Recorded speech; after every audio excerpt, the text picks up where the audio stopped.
शुरुआत करने जा रहे हैं। तो सबसे पहले मैं हिमांशु जी से चाहूँगी कि वो आए और अपना स्थान ग्रहण करें। अब मैं चाहूँगी पूर्णिमा जी आए और अपना स्थान ग्रहण करें।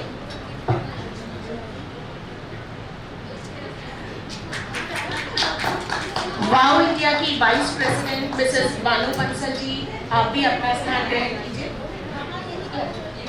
हाँ, साहित्य मुग्धा दर्पण की अध्यक्षा श्रीमती रेखा जी, आप।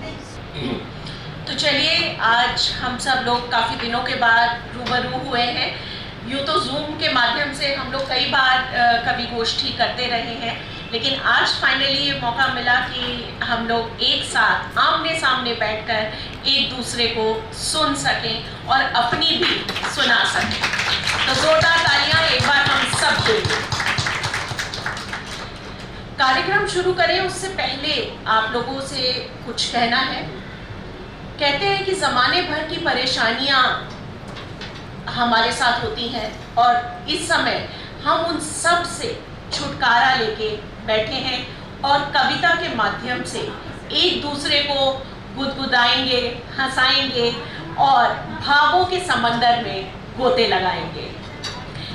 अगले 2 घंटों के लिए मैं चाहूँगी कि आप सब, जो भी आपकी टेंशन्स हैं, परेशानियां हैं, और आज तो ट्रैफिक की इतनी जो तकलीफ सबने सही है, उसको भी थोड़ी देर के लिए भूल जाएं।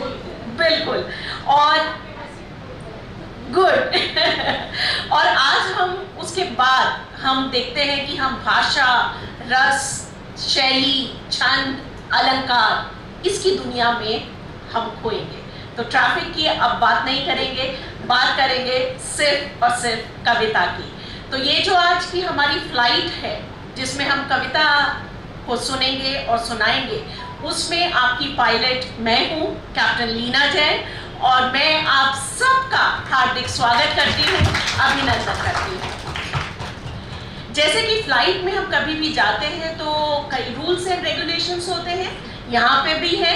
तो सबसे पहले तो आप सबको अपना फ़ोन वाइब्रेशन मोड पे कर देना है या स्विच ऑफ कर देना है। मैं चाहूँगी कि आप सब लोग एक बार खड़े हो जाएं। खड़ा क्यों होना है? खड़ा इसलिए होना है कि आज हम प्रणाम करेंगे भरत मुनि को। दोस्तों, यूं तो आचार्य मम्मट ने काव्य प्रकाश में कई पोएट्स का जिक्र किया है, जैसे कि मयूर भट्ट, वामन, भामा, विश्वनाथ और कुंतर, लेकिन इनमें से किसी को भी उन्होंने काव्य का जनक यानी फादर ऑफ पोएट्री नहीं कहा। तो पोएट्स बहुत हैं, लेकिन इंडियन कल्चर में फादर ऑफ पोएट्री कौन है ये नहीं पता। लेकिन हाँ, इतना ज़रूर पता है कि पोएट्री की शुरुआत भरत मुनि ने की थी। तो आज हम सबसे पहले प्रणाम करेंगे भरत मुनि को कि हम उन्हीं के वंशज हैं और जिस तरह उन्होंने काव्य की रचना की, हमें भी उनका आशीर्वाद मिले और हम सब भी उनके जैसे अच्छे रचनाकार बन पाए। Thank you so much. हम अपनी काव्यांजलि अर्पित करते हैं और जिसे प्रस्तुत करने के लिए आ रही हैं रूबी शोम जी। रूबी शोम एक म्यूजिक टीचर हैं और साथ ही वाओ इंडिया और साहित्य मुग्धा दर्पण की मेंबर भी हैं। स्वागत है रूबी जी आपका।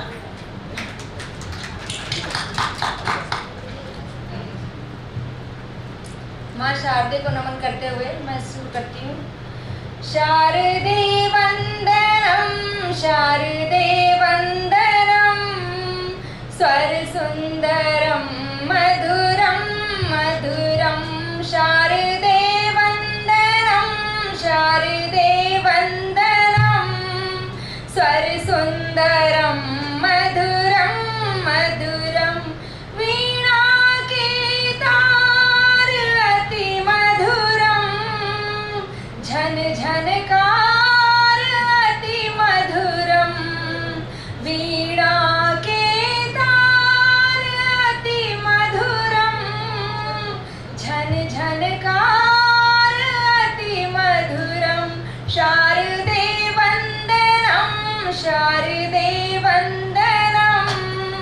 स्वर सुंदरम मधुरम मधुरम, अधरों पर बस नाम तेरा हो, बुद्धि में बस ज्ञान भरा हो।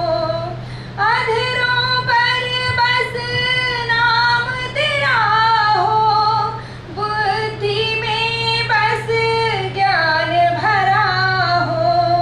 ऐसी दृष्टि कर दे माता, ऐसी दृष्टि कर दे माता, सुर और लय का हो संगम। शारदे वंदनम, शारदे वंदनम, स्वर सुंदरम मधुरम मधुरम, ज्ञान का भंडार दो माँ, भक्ति दो माँ, शक्ति दो। ज्ञान का भंडार दो माँ, भक्ति दो माँ, शक्ति दो। कंठ का विस्तार कर दो, कंठ का विस्तार कर दो। सरगम की धुन अति मधुरम, शारदे वंदनम, शारदे वंदनम, स्वर सुंदरम मधुरम मधुरम, शारदे वंदनम, शारदे वंदनम, स्वर सुंदरम मधुरम मधुरम। धन्यवाद। और अब मैं आमंत्रित करती हूँ वाव इंडिया की general secretary, writer, poet, astrologer, vastu expert, retired professor of Sanskrit, Jaipur घराने की कथक डांसर, और शायद परिचय इतना बड़ा है, लेकिन आज मैं इजाजत लेना चाहूंगी आप सबकी कि मैं थोड़ा सा उसके विषय में जरूर बोलना चाहूंगी। आईपेक्स लेडीज क्लब जो यहाँ का हमारे इंद्रप्रस्थ का काफी मशहूर लेडीज क्लब है, उसकी फाउंडर मेंबर और फर्स्ट जनरल सेक्रेटरी रही हैं। संगीत सुरभि की भी फाउंडर मेंबर और फर्स्ट जनरल सेक्रेटरी रही हैं। और इसके अलावा पूर्णिमा जी जो है उनकी 6 पुस्तकें प्रकाशित हो चुकी हैं। तो काफ़ी सब चीज़ों में पूर्णिमा जी अलग अलग उसमें रहती हैं और हर एक में एज एक्सपर्ट उन्होंने अपना एक मकाम बनाया है, अपनी एक जगह बनाई है। ये नहीं कि अगर वो एस्ट्रोलॉजी करती हैं तो बस हल्के फुल्के से नहीं, she is an established astrologer, an established vastu expert. और आज हम उनका कवित्री का रूप देखेंगे। और चूंकि आज की ये कवि गोष्ठी वाव इंडिया और साहित्य मुग्धा दर्पण दोनों ने मिलके आयोजित की है, तो मैं चाहूँगी कि पूर्णिमा जी 2 शब्द कहें और साथ साथ अपनी एक रचना भी हमें सुनाएं। धन्यवाद लीना, इतना बढ़िया परिचय देने के लिए, है ना। और सबसे पहले तो हम हिमांशु जी को धन्यवाद देना चाहेंगे कि हमारे एक ही बुलावे पर उन्होंने ओके कर दिया। हमने कहा इस वक्त यहाँ पर आए हुए हैं दिल्ली में हिमांशु जी, तो इसका मौके का फ़ायदा उठाना चाहिए, वरना तो ये आपका बहुत बहुत आभार है हिमांशु जी। हिमांशु जी का परिचय लीना आपको देगी, क्योंकि ये काम लीना का है, हमारा नहीं है। अब हम आज की इस काव्य संध्या की बात करते हैं। और इस जहाँ तक इस काव्य संध्या का सवाल है, तो हमारे सारे ही जितने लोग नए जुड़े हैं उनकी बात नहीं कर रहे हैं। ज़्यादातर लोग जानते हैं कि हम लोगों के ऑनलाइन तो इतनी काव्य संध्याएँ, काव्य गोष्ठियाँ हमारी हुई हैं कि 250-300 हमारे यूट्यूब पर पड़े हुए हैं। हम लोगों ने 21 नवंबर को ये फिज़िकल की थी यहीं पर नीचे हॉल में। उसके बाद हम लोग आज ये कर रहे हैं। तो हम लोगों ने ये सोचा है कि साल में कम से कम 3 फिज़िकल काव्य संगोष्ठियाँ हम किया करेंगे और बाकी हम ऑनलाइन पहले की ही तरह से रखेंगे, क्योंकि उसमें अधिक से अधिक लोग जुड़ भी जाते हैं और अधिक से अधिक लोगों को हम भाग लेने का अवसर भी उसमें दे सकते हैं। वाव इंडिया, जिसका कि प्रयास है महिलाओं के सशक्तिकरण की दिशा में, सर्वांगीण विकास की दिशा में, तो एक तरफ जहां उनका हेल्थ चेकअप हम लोग, जैसे अभी भी हम लोगों ने हीमोग्लोबिन का, थायराइड का यहाँ पर लगाया था कैंप, और ये हमारे रेगुलरली लगते रहेंगे अलग अलग जगहों पर। हर ट्यूसडे को हम लोगों का लगेगा। तो हमारे और भी मेहमान यहाँ पर आ रहे हैं, सदस्य आ रहे हैं, सबका बहुत बहुत आभार है। आइए कविता जी, आप सब लोग प्लीज़, और जो लोग आगे चेयर्स ना हो वो पीछे आ जाएं सब लोग। Thank you. तो ये हम लोगों का चलता रहेगा। हम बात कर रहे थे कि एक तरफ जहाँ शारीरिक स्वास्थ्य आवश्यक है, मानसिक स्वास्थ्य आवश्यक है, वहीं ये जो हम लोगों की काव्य संगोष्ठियाँ हो गई, जो हम दूसरे जिसमें डांसेस होते हैं और सब चीज़ें होती हैं, वो प्रोग्राम्स करते हैं, तो ये सारी चीज़ें एक तरह से देखा जाए तो हमारे मानसिक और बौद्धिक स्वास्थ्य का हिस्सा हैं।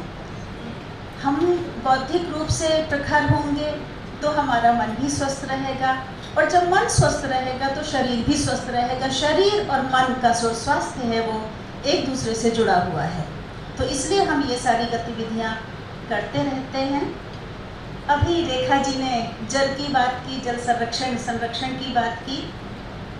तो आज अभी जब हम मुकेश आनंद जी अभी आए नहीं हैं, आने वाले हैं, वो उन्होंने मेट्रो से उतर चुके हैं, वो भी कहीं ट्रैफिक में रिक्शा में फंस गए होंगे। उनसे अभी उस दिन बात हो रही थी तो बोले आपने बड़े अच्छे दिन ये काव्य संगोष्ठी रखी है, आज तो मिथिला में बहुत बड़ा पर्व का दिन है, आज सीता नवमी है। सभी को सबसे पहले सीता नवमी की बहुत सारी बधाई और शुभकामनाएं। सीता मैया का अवतरण आज के दिन मिथिला में हुआ था और मिथिला में हिमांशु जी भी बैठे हुए हैं। आज का दिन बहुत धूमधाम से और बहुत भक्तिभाव से मनाया जाता है, और अब से 2 दिन पहले 27 तारीख को गंगा सप्तमी थी। अब एक होता है गंगा दशहरा और एक होती है गंगा सप्तमी। एक कहलाता है गंगा जयंती, एक कहलाता है गंगा अवतरण। गंगा दशहरा को क्या था कि जब भागीरथ ने तपस्या की कि मेरे पुरखों का उद्धार करने के लिए गंगा मैया नीचे आए, तब ब्रह्मा जी ने उनको अपने कमंडल से छोड़ा। और जब ब्रह्मा जी ने उन्हें अपने कमंडल से छोड़ा तो क्योंकि एक बंद घट से बाहर निकली थी, तो उनके अंदर बहुत अधिक उद्वेग था, आवेग था, और उस उमंग थी, और उस उमंग में, आवेग में, उद्वेग में वो पूरे बहाव के साथ, पूरे प्रवाह के साथ वो नीचे चली आ रही थी। जो भी कुछ उनके रास्ते में आ रहा था वो सबको बहाती नीचे चली आ रही थी। भगवान शंकर ने देखा कि भाई ये तो बहुत अनर्थ हो जाएगा, और उन्होंने उन्हें मार्ग में अपनी जटाओं में जकड़ लिया कि जब तक ये शांत नहीं हो जाएंगी हम इनको नीचे नहीं आने देंगे। जब वो धीरे धीरे कुछ महीनों में, हम लोगों का महीना है, देवताओं का तो महीना नहीं है, जैसे वो धीरे धीरे शांत होती चली गई, तब उन्होंने उनको छोड़ा। तो जब वो शंकर की जटाओं, जब उनको ब्रह्मा जी ने छोड़ा था, वो गंगा दशहरा का दिन था। उसके बाद वो नीचे आती गई। जब वो दोबारा शंकर जी की जटाओं से निकली तो उनमें फिर वही उनका आवेग और उमंग और वो सब आ गया, अरे मैं तो फिर से कैद से छूट गई हूँ, अब तो मैं जो चाहे सो कर सकती हूँ। और वो फिर रास्ते में आने वाली हर चीज़ को अपने प्रवाह में बहाती हुई आगे बढ़ती चली गई। रास्ते में जानु ऋषि का, ये सब सिंबॉलिक है, जानु ऋषि ये भी अभी आगे बताएंगे। रास्ते में जानु ऋषि का आश्रम पड़ता था, उन्होंने उनका सारा आश्रम ध्वस्त कर दिया, सारा बहा दिया। तब जानु ऋषि को क्रोध आया और उन्होंने उनको गंगा का जल पी करके और गंगा जी को सुखा दिया। अब तो सारी पृथ्वी पर, सारे लोकों में, सब जगह हाहाकार मच गया कि गंगा तो कहाँ ज़मीन पर आ रही थी, धरा बेकार हो गई कि उनकी बहन उनसे मिलने आ रही थी, उनको रसाप्लावित करने के लिए उनकी भगिनी आ रही थी स्वर्ग से, और उनको तो अब पहले शंकर भगवान ने बांध लिया, अब जानु ऋषि ने उनको सारा सुखा दिया, मैं अपनी भगिनी से कैसे मिलूँगी। सब लोगों ने मिलकर के जानु ऋषि से प्रार्थना की, तब उन्होंने उनको अपने कान से छोड़ा, एक पतली, मतलब उतने मोटी धार के रूप में नहीं, कम धार के रूप में उनको छोड़ा। अब तक उनको शिक्षा शिक्षा मिल चुकी थी कि मुझे उन्माद में नहीं आना है। वो पूरी शांत गति से होते होते होते होते नीचे आए। अब देखिए, पानी की, जल की जो गति होती है वो अधोगति होती है। जल कभी ऊपर नहीं जाता है, नीचे जाता है। नदियाँ सब समुद्र की ओर जाती हैं, केवल एक नदी है नर्मदा जो उल्टी दिशा में बहती है, सारी नदियाँ। तो पहली बात तो जल की अधोगति, वो एक समस्या हो गई।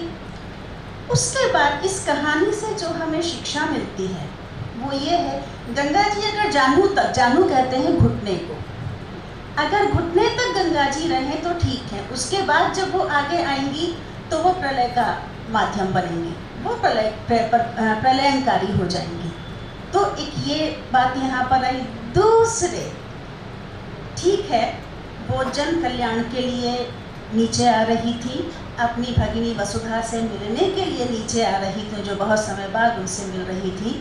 उसका उनके अंदर उत्साह था, उमंग था, भगिनी का प्रेम था। लेकिन प्रेम में अगर उन्माद आ जाए, प्रेम में अगर प्रमाद आ जाए, प्रेम में अगर अहंकार आ जाए, आवेग आ जाए, तो वो जो प्रेम है वो या तो शकुंतला के जो प्रेम था कि वो ऋषि श्राप से भस्म हो गया था, ऐसे भस्म हो जाता है, या गंगा के प्रवाह की तरह बंधनों में बार बार जकड़ा जाता है और सुखा दिया जाता है, चाहे वो समुद्र का पान हो, चाहे वो गंगा जी का। तो कभी भी हमें अपनी मर्यादाओं को नहीं भूलना चाहिए, अपनी सीमाओं को नहीं भूलना चाहिए। गंगा सीमा भूल गई, मर्यादाएं भूल गई, उसका परिणाम, उसका दंड उन्हें भुगतना पड़ा। तो ये गंगा सप्तमी की और गंगा दशहरा की इन कथाओं से एक हमें संदेश मिलता है कि हम लोग सब अपनी मर्यादाओं के भीतर रहें। तो ये हमने, ये तो बात रही गंगा सप्तमी और इसकी। अब लीना ने कहा है कि एक कविता भी हो जाए, तो धन्यवाद। तो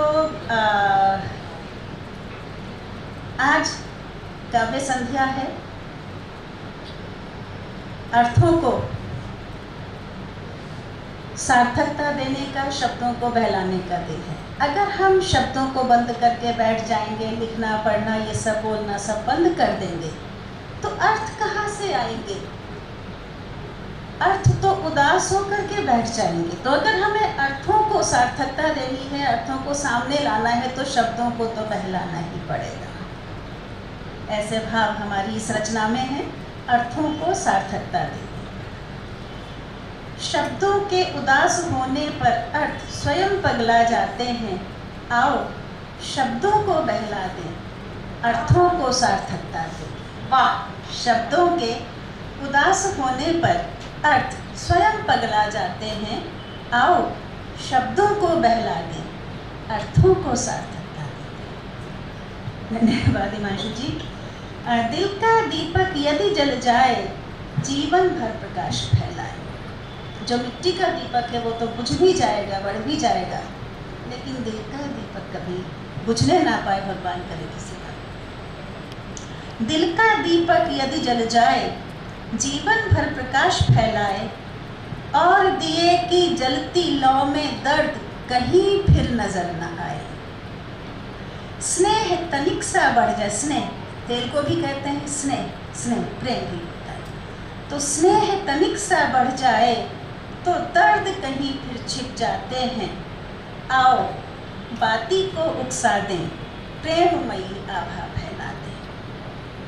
बहुत धन्यवाद।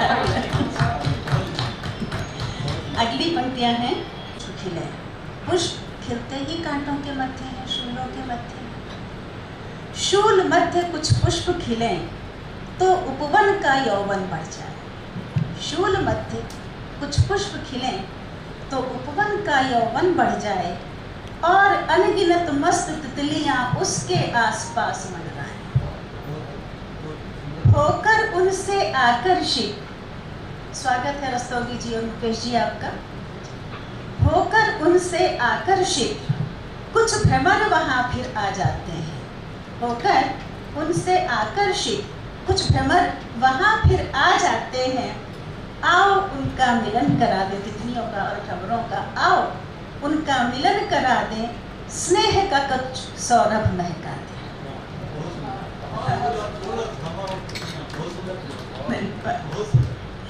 और इसकी अंतिम पंक्तियां हैं। बहते आंसू से लिख डाली जिसने अपने पन की गीता, वियोगी होगा पहला कवि आह से निकला होगा गान, निकल कर आंसू से तत्काल बही होगी कविता अंजन। तो बहते आंसू से लिख डाली जिसने अपने पन की गीता, कैसे कह सकते हो उसको वह है अपनेपन से रीता। बहते आंसू से लिख डाली जिसने अपने पन की गीता, कैसे कह सकते हो उसको वह है अपनेपन से रीता। होता है पीड़ित जब मन कुछ गीत अधर पर आ जाते हैं, होता है पीड़ित जब मन कुछ गीत अधर पर आ जाते हैं। आओ जिनको ढूंढा है उन गीतों को भी कुछ चहका दें, शब्दों के उदास होने पर अर्थ स्वयं पगला जाते हैं। आओ शब्दों को बहला दें, अर्थों को सार्थकता दें। बहुत बढ़िया, बहुत। रूबी जी, आपने बहुत अच्छी भावना भाई कि ज्ञान मिले, और उसमें एक एडिशन मैं करना चाहूँगी कि सद्ज्ञान दे सरस्वती माँ, जो भी ज्ञान दे सद्बुद्धि दें और हम सबको अपनी कृपा दृष्टि बनाए रखें। बिल्कुल। और अब मैं आमंत्रित करना चाहूँगी अवध प्रांत की रहने वाली किसी नन्ही बच्ची की तरह जोश, उत्साह और मोस्ट इम्पॉर्टेंटली क्यूरियोसिटी से भरी एक रचनाकार को, जो आज भी उगते सूरज, बहते पानी और फुदकती गिलहरी को देखकर उतनी ही रोमांचित हो जाती हैं जितनी कि कभी बचपन में हुआ करती थी। जीवन और प्रकृति के प्रति उनका ये रोमांच उनकी रचनाओं में भी साफ झलकता है। तो ये है साहित्य मुग्धा दर्पण की अध्यक्षा रेखा अस्थाना जी। स्वागत है रेखा जी आपका। और पुनीता सिंह जी भी आ गई हैं, आपका भी बहुत बहुत स्वागत है। एक एक करके ट्रैफिक स्वागत है पुनीता जी, आ रहे हैं जी।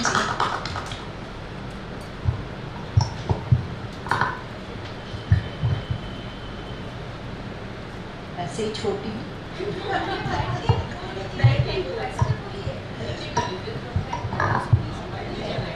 कोई बात।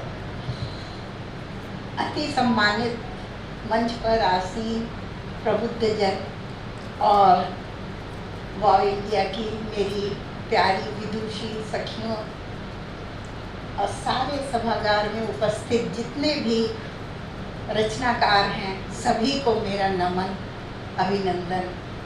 बहुत अच्छा लगा और ये यहाँ तक लाने का श्रेय हमारी वाव इंडिया की सारे सदस्यों को है, विशेषकर हमारी पूर्णिमा जी, क्योंकि वो उसी साहित्यकारों में श्रेष्ठ है, शिरोमणि हैं।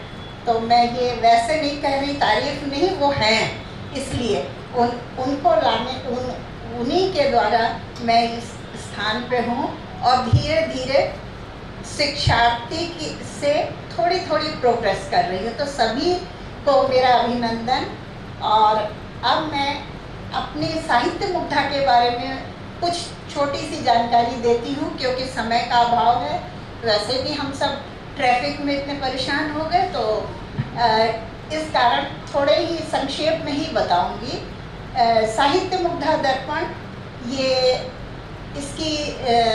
इसका जन्म 6 वर्ष पूर्व हुआ, लेकिन बीजारोपण जो है वो मेरे बाल्यकाल से ही हो गया था। अंकुरित होने में काफ़ी टाइम लग गया, तो वो धीरे धीरे अब पल्लवित और पुष्पित हो रहा है आप सबके सहयोग से। तो क्योंकि बाल्यकाल से ही मुझे माँ, मातृभूमि और मातृभाषा से अगाध प्रेम था और है, रहेगा। अब ये तो मरणोपरांत ही जाएगा, क्योंकि मुझे बहुत मीठी और अच्छी सी अपनी माँ जैसी भाषा लगती थी, तो मैं उस ओर झुकाव होता ही चला गया।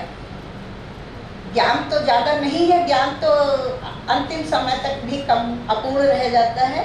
तो ये उसकी जन्म की कहानी है और अब विकसित हो रहा, पल्लवित हो रहा है। पुष्पित भी हो रहा, फल देने वाले हो रहा है।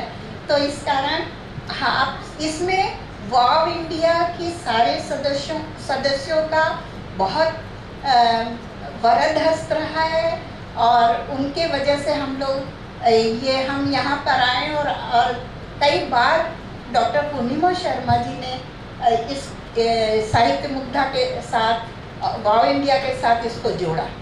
ये मैं इसका आभार, और हमारी संस्था के जितने भी लोग हैं, आज तो बहुत सारे लोग नहीं आए, इसका आभार मानते हैं कि हम लोग एक साथ जुड़े। और जब तक इतने पारसमणियों का हाथ रहेगा तो निश्चित ही मुझे लग रहा है कि आगे बढ़ता ही जाएगा। इसमें हमारे जोड़ने में हमारे हिमांशु जी और डॉक्टर मिश्रा जी जो यहाँ नहीं हैं, और हमारे नीरज भाई, ये सब हैं, और हमारे उसकी संरक्षिका हैं अर्चना जी। इनका बहुत ज़्यादा, ये जिधर भी कहो हमारे साथ चलती हैं और साथ में हमारा सहयोग करती हैं। कवि गोष्ठी हम लोग भी करने वाले हैं उधर की तरफ। अभी तक तो ऑनलाइन चल रहा था, लेकिन अब आज के बाद से हम लोग भी ऑफलाइन करेंगे। तो इसके साथ ही मैं आप सभी का अभिनंदन करते, एक छोटी सी रचना आगे हो तो रख दो। स्वागत है। अभी आपने कहा कि मैं पर्यावरण से बहुत लगाव रखती, वाकई, क्योंकि बचपन पूरा पहाड़ों पे, पर्वतों पे बीता, एकदम स्वच्छंद, कोई भय नहीं, कोई डर नहीं। हमारे समय के, हमारी आयु के लोग जानते होंगे, कोई डर था ही नहीं। और ऊपर से उत्तरकाशी जैसी जगह, बद्रीनाथ जैसी जगह, ये सारी जगहों से होते हुए तो निर्भय और निश्चल रहा वातावरण, डर और भय रहा ही नहीं। उसी पर एक छोटी सी कविता, एक मेरी अभी सखी ने जल की प्रॉब्लम, जो आजकल बहुत मेजर प्रॉब्लम है, उसको कही, और वो बहुत दुखी थी। उसी दिन मैंने एक रचना की, तो सुनिए। और किसी का थोड़ा सा एक अंश चुराया भी हुआ है, वो खुद ही समझ जाएंगे, यहाँ उपस्थित हैं। अब मैं बस, ये जल पर रचना है। मन के भावों को निश्चलता से कागजों पर उतार लेती हूँ, मन के भावों को निश्चलता से कागजों पर उतार लेती हूँ। लाख कमी आए, लाख कमियाँ हो, एक रचना गढ़ लेती हूँ। अब लयात्मक तो नहीं हूँ, लयात्मक नहीं हूँ, लेकिन मैं लयात्मक हूँ। कविता लयात्मक नहीं होती वे। तो सुने, ध्यान दे, गलतियों को चाहे बड़े हों चाहे छोटे, माफ़ी कर दिया करिए। तो ये जल की समस्या पर है। उफ, ये भीषण गर्मी, उफ, ये भीषण गर्मी, ऊपर से जल की कमी। उफ, ये भीषण गर्मी, ऊपर से जल की कमी। अपना पावन भारत देश या, अपना पावन भारत देश या, उतरी थी यहाँ गंगा मैया, उतरी थी यहाँ गंगा मैया। भगीरथ के भागीरथ प्यास से, नदियों का जहाँ हो जाल, नदियों का जहाँ हो जाल, वहाँ कैसे मच रहा जल पर भीषण बवाल। ध्यान देने वाली बात है कि नदियों का जहाँ हो जाल, वहाँ कैसे मच रहा हो भीषण बवाल। उफ, ये भीषण गर्मी, ऊपर से जल की कमी। कहती थी दादी नानी, कहती थी दादी नानी, दूध दही की बहती थी नदियाँ। कहती थी दादी नानी, दूध दही की बहती थी नदियाँ। यही की थी कहानी, यही की थी कहानी। आश्चर्य होता है, अब यहाँ पानी की भी कमी। बात कल्पनाओं की छोड़ो, बात कल्पनाओं की छोड़ो, अब केवल जल संचयन की बात सोचो। बात कल्पनाओं की छोड़ो, अब केवल जल संचयन की बात सोचो। उफ, ये भीषण गर्मी, ऊपर से जल की कमी। उफ, ये भीषण गर्मी, ऊपर से जल की कमी। आज मानव में इतना हो रहा, आज मानव में इतना छा गया है प्रलोभन, वह पृथ्वी का कर रहा है भरपूर दोहन। आज मानव में छा गया इतना प्रलोभन, वह पृथ्वी का कर रहा भरपूर दोहन। उफ, ये भीषण गर्मी, ऊपर से जल की कमी। चींची कर चिचियाती चिड़िया, चींची कर चिचियाती चिड़िया, जीभ निकालकर हाँफते कुक्कुर, जीभ निकालकर हाँफते कुक्कुर। ये रंभाती कृष्ण की गैया, कृपा करो हे गंगा मैया, कृपा करो हे गंगा मैया। हम लोग प्रदूषण कर रहे हैं और गंगा मैया भी कहाँ तक कृपा करेंगे। कृपा करो हे गंगा मैया, उफ ये भीषण गर्मी, ऊपर से जल की कमी। बंद करो ये धरा का दोहन, सुनो, बंद करो ये धरा का दोहन, सुनो प्रकृति की ये चेतावनी। छोड़ दो अपनी मनमानी, छोड़ दो अपनी मनमानी, नहीं तो अपनी सुंदर वसुधा, नहीं तो अपनी सुंदर वसुधा को होगी परेशानी। उफ ये भीषण गर्मी, ऊपर से जल की कमी, ऊपर से जल की कमी। हम सभी जल की कमी से परेशान हो रहे हैं। बाकी मेरी कविता थोड़ी बहुत पर्यावरण से। धन्यवाद। कार्यक्रम के अध्यक्ष हैं डॉक्टर हिमांशु जी, और डॉक्टर हिमांशु जी के बारे में मैं आपको बताना चाहूँगी कि इनको राजभाषा पुस्तक पुरस्कार से सम्मानित किया जा चुका है, युवा वैज्ञानिक पुरस्कार से सम्मानित किया जा चुका है। हिंदी में आपने 13 पुस्तकों का लेखन किया है। आप DRDO के साइंटिस्ट जी हैं और डायरेक्टर भी हैं।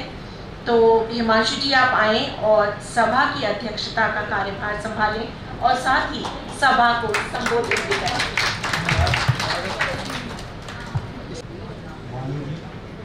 रेखा जी, लीना जी, पूजा जी, और बहुतों को मैं नाम से शायद नेहरूबी जी को जानता हूँ, और क्योंकि हम लोग ऑफलाइन ज़्यादा मिलते रहे हैं, ऑनलाइन रूबरू देखने के बाद एक अलग अनुभूति होती है, और ये भी पता चलता है कि आमने सामने बोलना कितना कठिन होता है। और वो भी उस समय में जब 3 बजे का कार्यक्रम 3:30 बजे से प्रारंभ हो और वो हमारे हाथ में नहीं हो। Yes. मैं ज़्यादा बोलने में विश्वास नहीं करता हूँ। काव्य धारा है, काव्य संध्या है, तो आप सुनिए कि आप और हम लोग, मैं मेरे ख्याल से 2 बजे के आसपास आ गया था, तो मैं आप लोग क्या कर रहे थे उस समय में, उसके बाद 2 बजे के बाद मैं बताता हूँ। Okay. अभी मैं ये अभी लिख रहा था वहाँ बैठकर। सड़कों पर यातायात रुका है, सड़कों पर यातायात रुका है, सारे जग का पाप झुका है, गाड़ी की इंजन चलती पर नहीं बढ़ेगी यही दिखा है। आप सब लोगों ने इसको झेला होगा शायद। 100 मीटर 2 घंटे लगते, 100 मीटर 2 घंटे लगते, नाश्ते पे दोपहर पहुँचते, सही चले थे बीच की अड़चन, सोते रहते कभी तो जगते। कहाँ फंसे हैं पूछ रहे हैं, बार बार पूर्णिमा जी हर बार पूछ रही थी कि आप कहाँ हैं, तो कहाँ फंसे हैं पूछ रहे हैं, कितने घंटे रुके बहे हैं, काव्य संध्या की जगह सुनो अब, ट्रैफिक का व्यवधान कहे हैं। तो मुझे लगता है काव्य संध्या की जगह ट्रैफिक व्यवधान वर्णन इस काव्य संध्या की जगह ज़्यादा उपयुक्त होता। हम सब इसके भुक्तभोगी हैं। और जहाँ तक संबोधन का प्रश्न है, तो अभी मैं अपने आप को उतना परिपक्व नहीं समझता हूँ कि मैं लोगों को संबोधित करूँ, लोग मेरी बात सुने, अमल करें या बंद कान रखें। लेकिन वॉव इंडिया और साहित्य मुद्दा दर्पण और लम्हे ज़िंदगी, इन पटलों से जुड़कर मुझे खुशी ज़रूर होती है। कुछ तो जानकारियाँ मिलती हैं, और कभी कभी मैं कुछ लिखता हूँ तो कुछ तारीफ भी मिल जाती है। बहुत अच्छा है। तो अभी आज जो ये काव्य संध्या हो रही थी, जो पूर्णिमा जी का निमंत्रण मिला था, तो मैंने लिखा था गीतिका छंद में कि पूर्णिमा जी ने बुलाया काव्य संध्या के लिए, पूर्णिमा जी ने बुलाया काव्य संध्या के लिए, रूबरू कर पाठ कविता का सहारा दे लिए। ये बना सौभाग्य मेरा, मान मेरा बढ़ गया, आज मेरी लेखनी ठहरी किनारा लीजिए। सामने श्रोता दिखे हैं कल्पना को छोड़कर, पढ़ रहा हूँ आज कविता जिंदगी को मोड़कर। क्योंकि ये मेरी आजीविका नहीं है, मैं बार बार इस बात को कह रहा हूँ।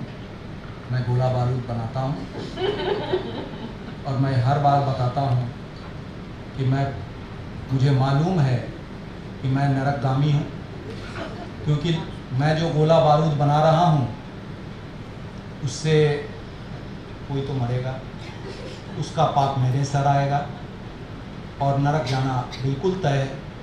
और उस नरकगामी व्यक्तित्व को आपने अध्यक्ष की पदवी दे दी है। आप अपने संस्थान का थोड़ा ख्याल रखिए और मुझे उम्मीद है कि आगे से ध्यान रखिएगा कि इस तरह के नरकगामी व्यक्तित्व को आपने अध्यक्षता का कार्यभार न दिया करें।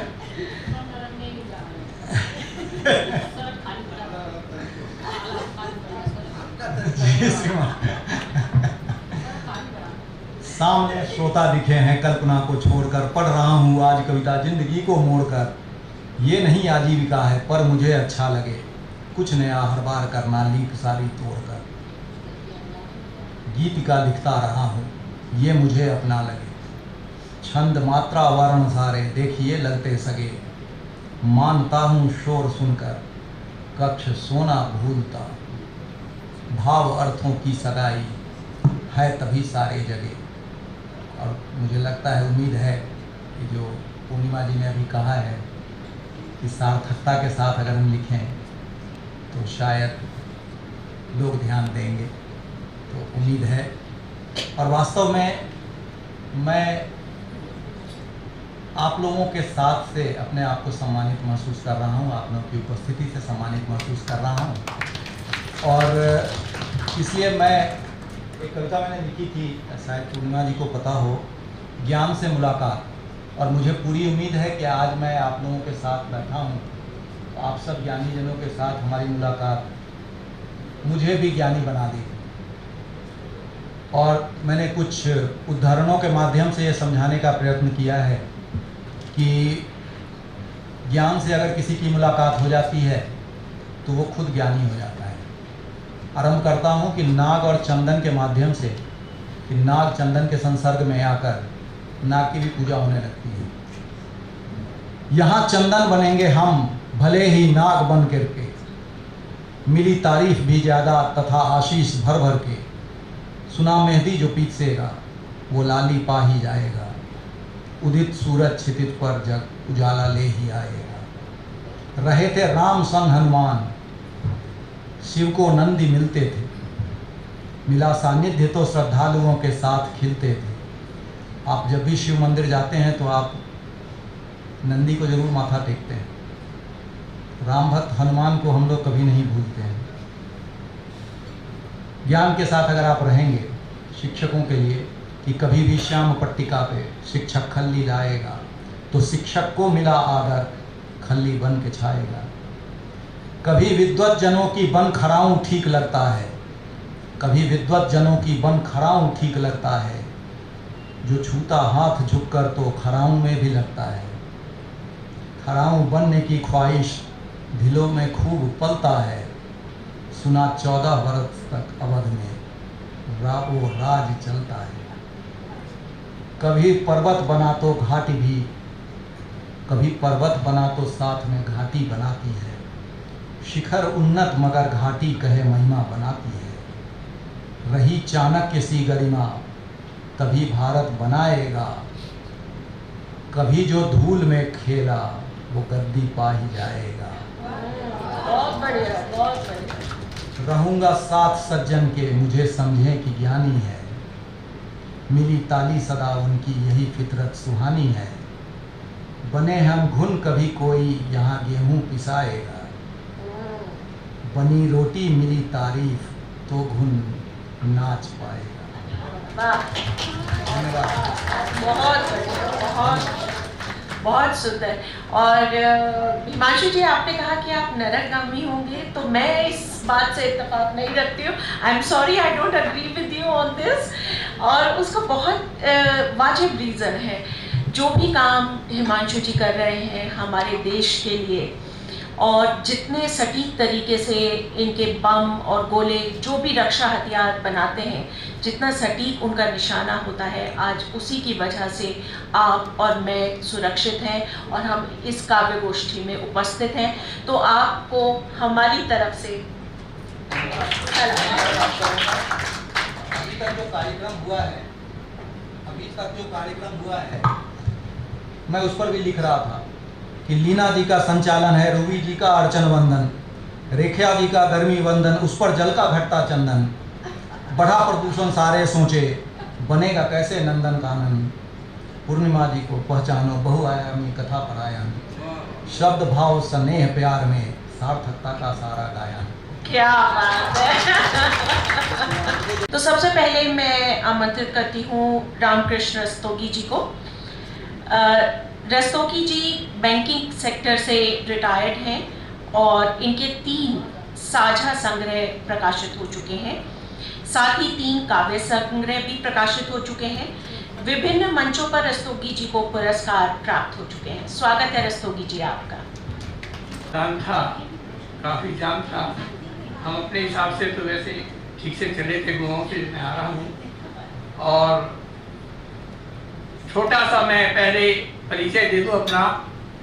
मेरा नाम, पूरा नाम रामकृष्ण रस्तोगी है और मैं स्टेट बैंक से चीफ मैनेजर के पद से रिटायर्ड हुआ हूँ और करीब 18 साल हो चुके हैं।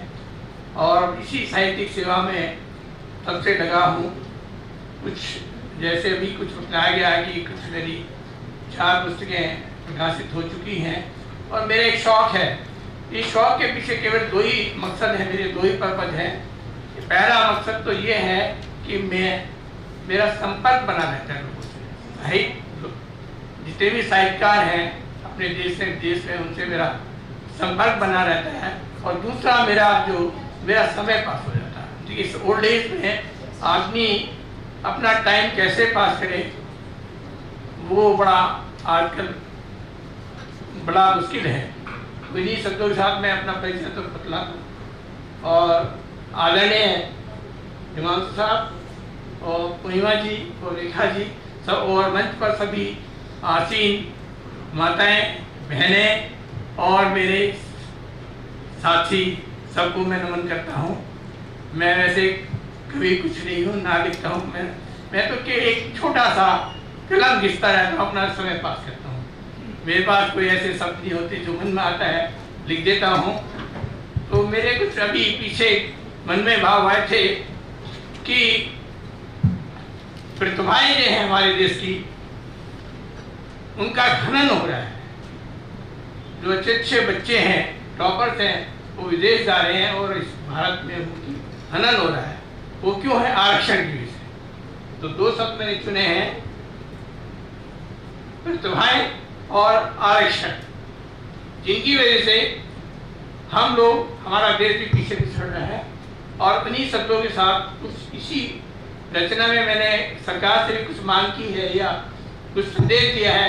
क्योंकि मेरी जितनी भी रचनाएं बनेंगी उसमें कोई ना कोई संदेश जरूर होगा। तो मैं अपनी वो रचना छोटी सी प्रस्तुत कर रहा हूँ। आशा है कि आप सब पसंद करेंगे। पर देखिए, मेरे दांत भी नहीं है, मैं 80+ हूँ करीब। तो हो सकता है कि प्रोनाउंसिएशन वो ना रहे, तो मैं आपसे क्षमा चाहूँगा कि इसमें मेरे साथ सहयोग करें। प्रतिभाओं को मत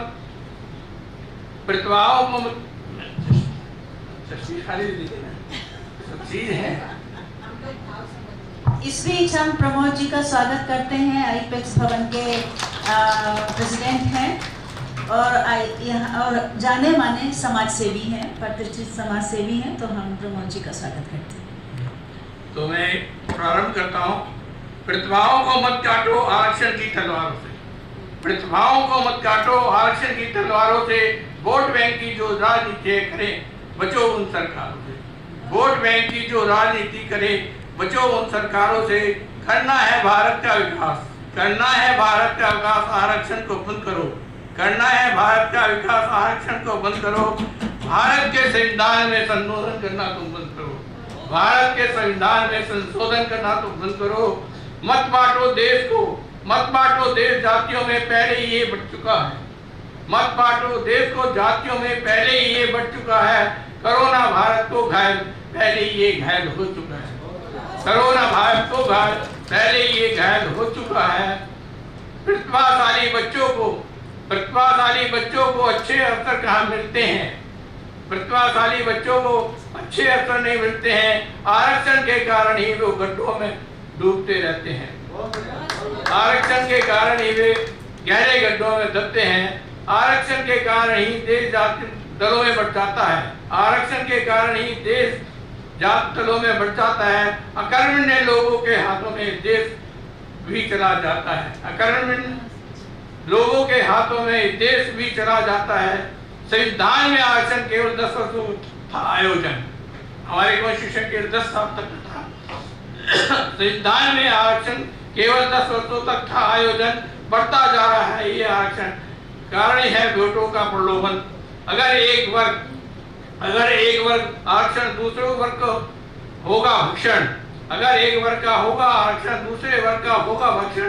अरमानों की ये चिता जलेगी, अरमानों की ये चिता जलेगी, तब तक ये रहेगा ये आरक्षण। बंद करो आरक्षण को। कब तक प्रतिभा को जलाओगे? जलती रही अगर प्रतिभा भारत आगे ना बढ़ पाएगा। जा रही प्रतिभाएं विदेशों में जिस पर काफी खर्च होता है, खर्च करता भारत, जिससे उसका मजा दूसरा कोई लेता है। प्रतिभाओं को मत बांटो आरक्षण की तलवारों से, प्रतिभाओं को मत बांटो आरक्षण की तलवारों। मुकेश आनंद जी को। मुकेश जी सुप्रीम कोर्ट और देश के विभिन्न न्यायालय में न्याय कार्य कर चुके हैं। हिंदी और मैथिली में काव्य और कथा लेखन करने वाले मुकेश आनंद जी, आपका एक कथा और एक काव्य संग्रह प्रकाशित हो चुका है और एक अंडर पब्लिकेशन है। हिंदी में भी इनका एक काव्य संग्रह प्रकाशित हो चुका है। स्वागत है मुकेश जी आपका। बहुत बहुत धन्यवाद लीना जी। मैं मूर्धा के रेखा स्थाना जी, पूर्णिमा शर्मा जी, मैं जिनको जानता हूँ, जिनके टच में रहता हूँ, उनके थ्रू यहाँ आया हूँ। बाकी सभी मेरे लिए उतने ही आदरणीय हैं। और सबसे ऊपर जो हिमांशु जी हैं, हिमांशु शेखर जी अध्यक्ष हैं आज, उनकी अनुमति से मैं अपनी जो काव्य पाठ है उसका प्रारंभ करूँगा। आपने रामायण का जिक्र किया था, तो मेरी रचना भी उसी से संबंधित है। जब मैंने वाल्मीकि रामायण पढ़ा तो उसमें बहुत सारी ऐसी घटनाएं थी जो लोगों के बीच में उनकी बातें नहीं होती थी, तो मेरी इच्छा थी कि उन चीज़ों को मैं सामने लाऊं। ये उत्तरकांड का 106वां सर्ग है, जिसमें लक्ष्मण को मृत्युदंड दिया गया था। मुझे पता नहीं आप लोगों को पता है या नहीं, लेकिन ये भी वाल्मीकि रामायण की एक घटना है। और लक्ष्मण की दृष्टि से मैंने उस प्राणदंड को देखने की चेष्टा की है। बाकी मेरा परिचय जो है लीना जी ने बहुत अच्छे से दिया है। बाकी ये कविता मेरा परिचय अगर दे पाएगी और आपको उसकी प्रतिध्वनि मिले तो मेरा लिखना सार्थक होगा। इसका शीर्षक ही है लक्ष्मण को प्राणदंड। और इसके अलावा एक चीज़ मैं कहना, आज सीता नवमी है, तो हम लोग मिथिला से हैं, मैथिली सीता को ही कहते हैं, तो सीता के परिप्रेक्ष्य में भी कुछ बातें यहाँ कही गई हैं जो आज के लिए बहुत ही सार्थक है। शुरू करता हूँ। मैथिली के बिन पुरुषोत्तम है आज वह राम कहाँ, मैथिली के बिन पुरुषोत्तम है आज वह राम कहाँ, सीता के बिन लक्ष्मण में बचा है आज वो प्राण कहाँ। करूं समर्पण जिस वेदी पर प्राण, कहो वो पुण्य का धाम कहाँ, निष्ठुर किले में वनवासी भ्राता का प्रेम का वह ठाम कहाँ।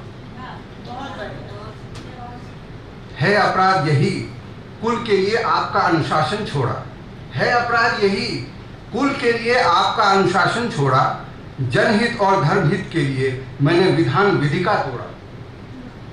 त्याग वचन आपका वैदेही के प्रेरणा से मैंने पर्णकुटी छोड़ा, लाभ हानि मेरी चोट, रक्षार्थ आपके मैं ही दौड़ा। यह अपराध प्रथम बार नहीं मैंने कई बार किया है। यह अपराध प्रथम बार नहीं मैंने कई बार किया है। वनवास के क्षण में दशरथ के सन्मुख मैंने ही शस्त्र उठाया।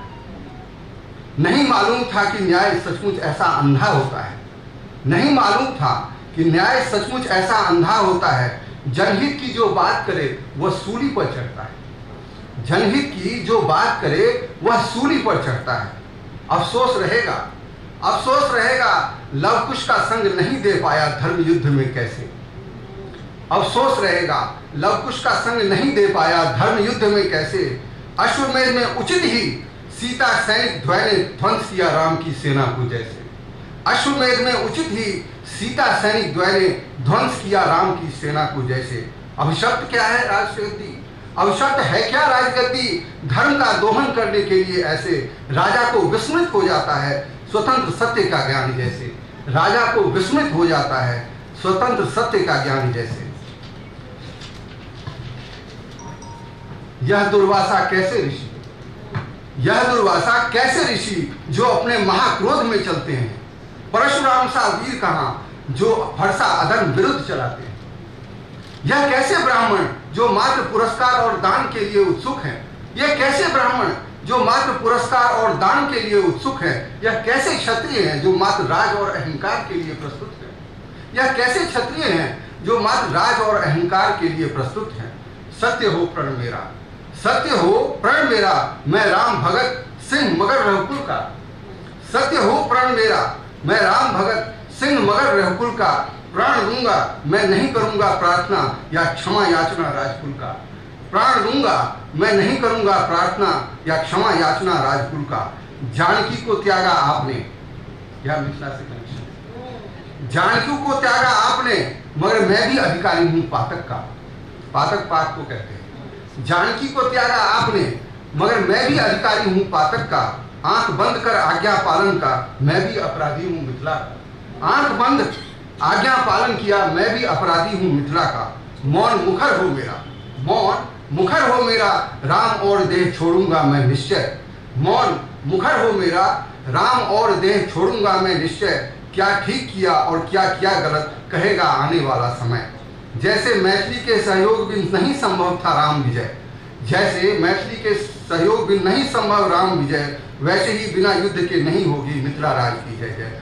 वैसे ही युद्ध बिन नहीं होगी मिथिला राज की जय जय। तो राम राज्य समाप्त होने की कगार में था और सीता का त्याग हो चुका था। तो राम राज्य अपनी पराकाष्ठा पे पहुंचा था। उसके बाद मिथिला राज्य के स्त्री के जो सम्मान के लिए लक्ष्मण के उद्गार थे उस पर मेरी ये रचना। बहुत बहुत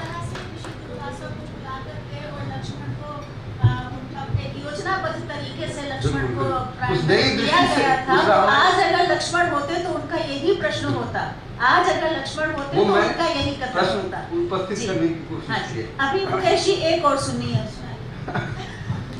मुझे पता नहीं क्योंकि ये सुनाने के बाद मुझे बहुत मुश्किल होगा कुछ भी सुनाना। फिर भी मेरी एक किताब हंसता हुआ डीपी, उसके लिए मैंने ये रचना लिखी थी। ये मुक्त छंद में है तो, लेकिन ये मुझे बहुत प्रिय है, इसलिए मैं जब भी मुझे मेरे ऊपर छोड़ा जाता है तो मैं इसको सुनाता हूँ।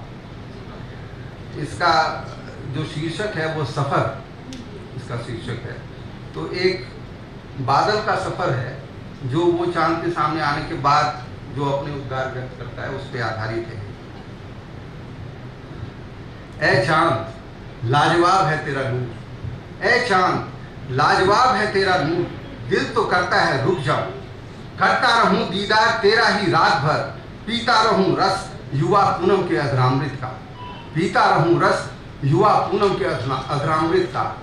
लेकिन सोचता हूं अपने आवारापन के बारे में, टिकना कहाँ नियति है मेरी, मंजिल मेरी बहुत दूर वीरान खेत, जहाँ बाट जोते हैं कलाकार, जिनके हाथों में है जादू भूरी मिट्टी से सोना बनाने का, तकते हैं राह स्याह मेघों का। कैसे रुक जाऊं जिसके नूर से तू रोशन है, उसने ही निकाला है समंदर से। सूर्य के नूर से चांद रोशन होता है लेकिन वही बादल को भी समुद्र से निकालता है। कैसे रुक जाऊं जिसके नूर से तू रोशन है, उसने ही निकाला है समंदर से, बड़ी लगन से बनाया कि खारे पानी से कुछ मीठा बन सकूं। आऊं किसी के काम, बिछा दूं हरी चादर और दूं कुछ विश्राम, तपिश से पेट की हो या मौसम की।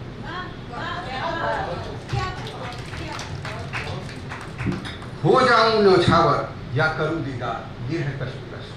हो जाऊं न्यौछावर या करूं दीदार, ये है कशमकश। फिर तू अपनी नियति देख, फिर तू अपनी नियति देख, कल से तेरा नूर होने लगेगा कम, कल से तेरा नूर होने लगेगा कम और फिर हो जाएगा गुम, ये मुझसे सहन नहीं।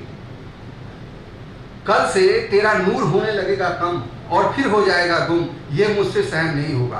प्रेम हो तो हमेशा के लिए, लेकिन ये खूबसूरती टिकती कहाँ हमेशा के लिए। बेहतर है तेरा ये रूप छिपाए हृदय में, निकल जाऊं और छा जाऊं मेघ बनकर कहीं। जो कुछ जीवन है एक मौसम का, कर दूं तर बतर धरती गगन, बनूं प्रेम के लायक स्वयं ही और देखूं अधरों पे मुस्कान अपनी प्रेमिका की। और हाँ, तेरी तस्वीर मन में बसा ली है, जब कभी दिल करेगा देख लूंगा दिल से निकाल कर। फिर मिलेंगे प्रिय, अगर कोई हवा का झोंका इधर खींच लाया जीते जी, अगर कोई हवा का झोंका खींच लाया।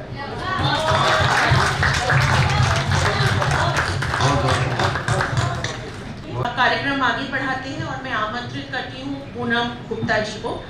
पूनम जी एक सोशल वर्कर हैं और मेरे अल्फाज नाम से इनका एक साझा संग्रह डिजिटली अवेलेबल है। आइए स्वागत है पूनम। मेहमानों को मेरा बहुत बहुत नमस्कार।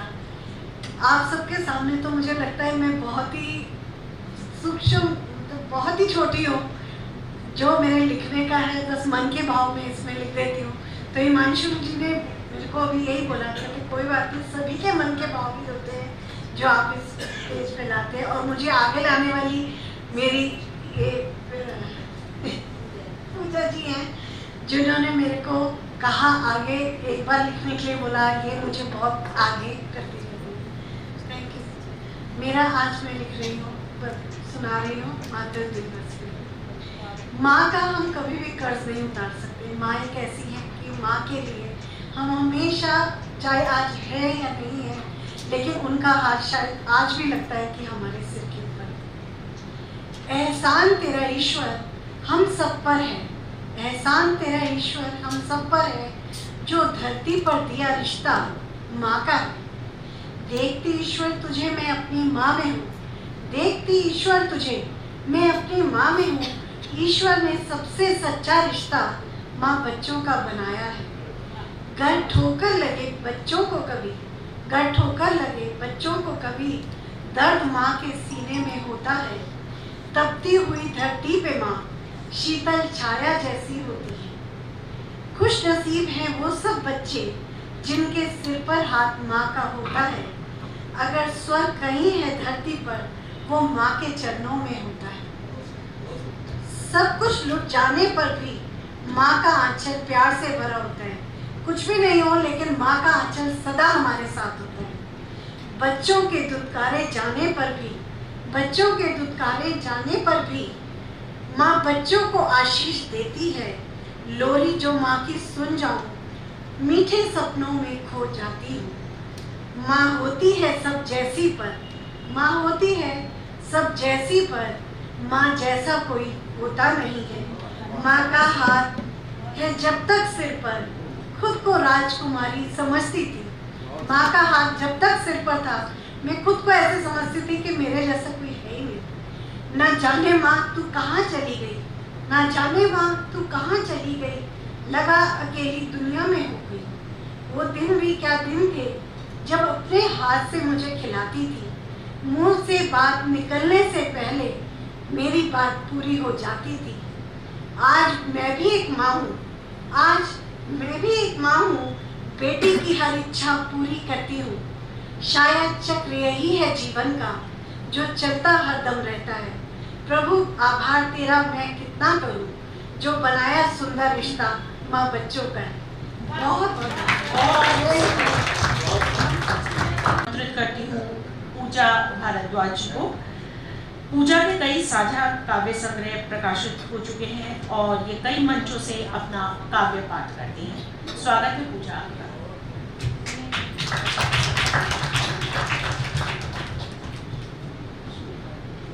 इस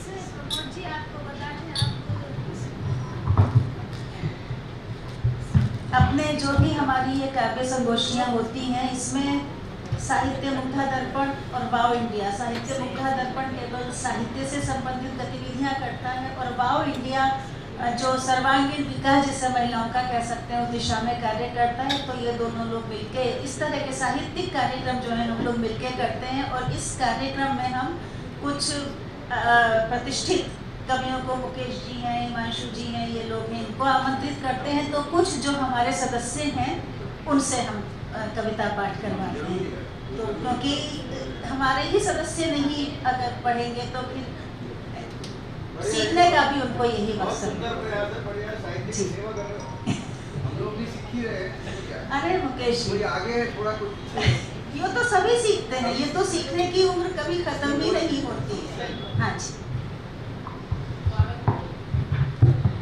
नमस्कार, मंच को नमस्कार करती हूँ, शारदे माँ को नमन करती हूँ क्योंकि साहित्य सबसे पहले माँ सरस्वती का वरदान है, हम सबके लिए उनका वंदन करती हूँ। और जैसे कि मुझे आज लग रहा है कि मैं दो सागरों के साथ बैठी हूँ तो अपनी दो लाइनें रखूँगी।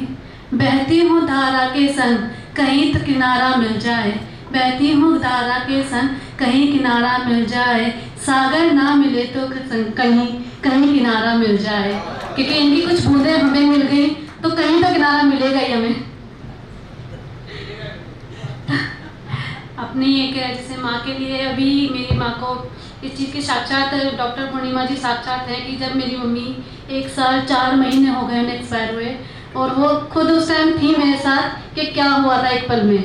उस दिन भी हमारी काव्य गोष्ठी थी तो उनके ऊपर मैंने 22 तारीख को अचानक से मतलब कुछ पता ही नहीं था कि ऐसा भी हो सकता है, कुछ पता नहीं जीवन का, एक पल का पता नहीं।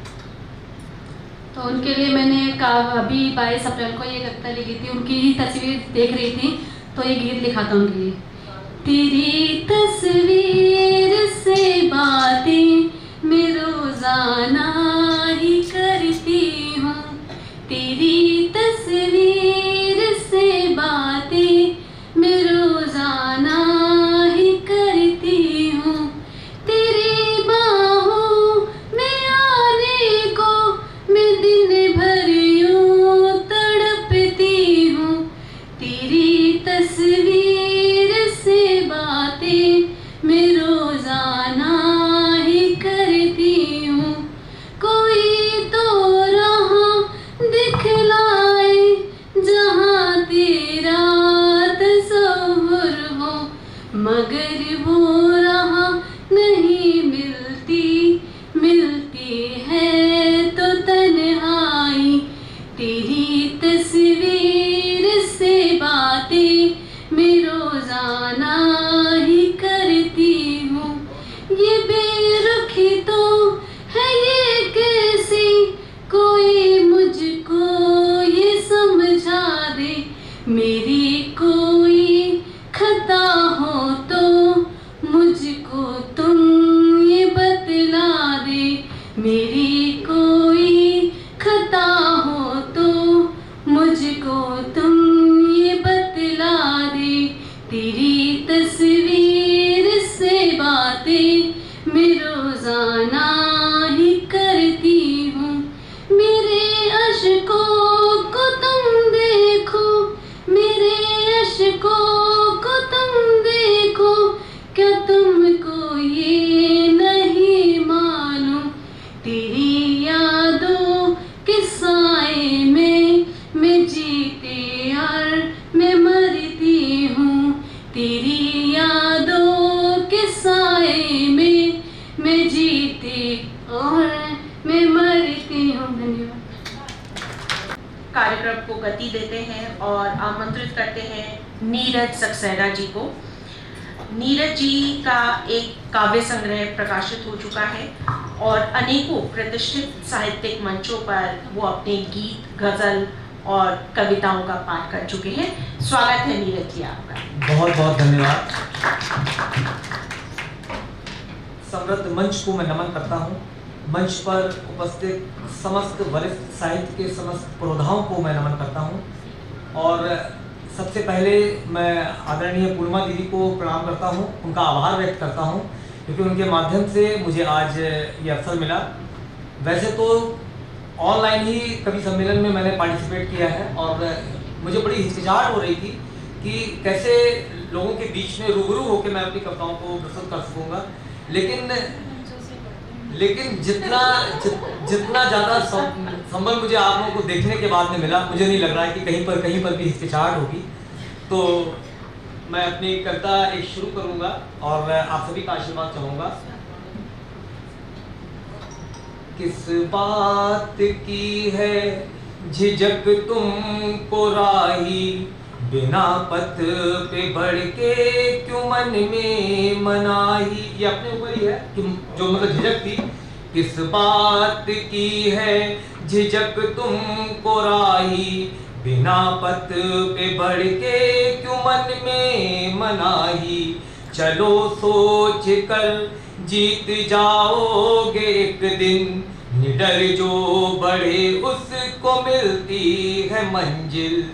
लक्ष्य भेदी कदम हो तुम चलते चलो, तो सफलता तुम्हारे संग साथ होगी।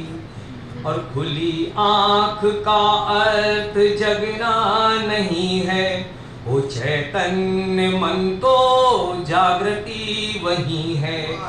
अंतमस चीर देगी आंखें तुम्हारी, रोशनी मन की होगी अंधेरों पे भारी।